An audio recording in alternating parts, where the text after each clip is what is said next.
Hey guys, Ross here from Fit for Life Physical Therapy. So today I want to talk about the knees over toes debate when squatting. A lot of individuals are taught, should I have my knees back behind my toes when I squat to avoid knee pain?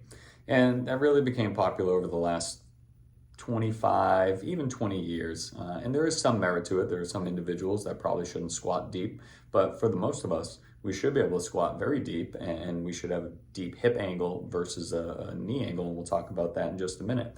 But really, we're just following the natural patterns of our movement progressions from when we were infants to toddlers to adolescents into adulthood at that point. Now, whenever we talk about squatting, there's always going to be good patterns and bad patterns, so we'll focus on the bad first. The biggest compensation I'll find with individuals is that they lean too far forward. This could be due to an ankle or hip problem, we're not sure at this point. But really what we see is that the shin bone angle and the torso angle are not parallel to each other. What I find is this causes a lot of low back pain in individuals because now they try to keep their chest up so that their eyes can see in front of them. So they'll end up arching their back, and it causes a compressive force. The other common compensation that I'll find is that if they try to keep a vertical spine, they end up cheating and compensating. Now we have to remember a vertical spine and a straight spine in this scenario are two different things.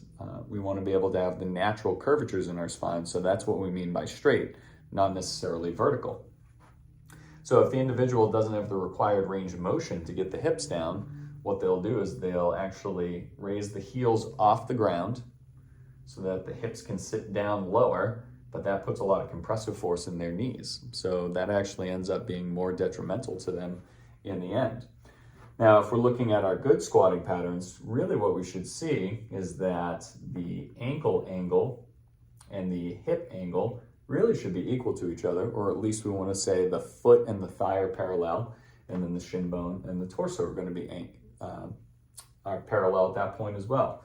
And if we draw a line of gravity coming straight through, really our line of gravity or our weight distribution should be over our midfoot at that point so that we don't tip forward and we don't tip back.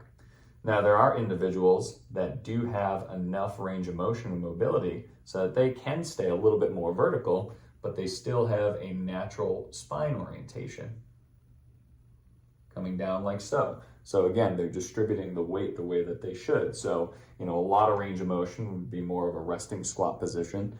This would be more if they had a bar across their back, and a front squat's going to be a little bit different. So, what I would recommend is don't worry so much about your knee position. Just squat natural. If your knees go over your toes, you're not going to hurt yourself. Think about sitting down in between your heels if that helps out as well. And if at the end of the day, if you're still having any issues, always feel free to reach out and give me a call.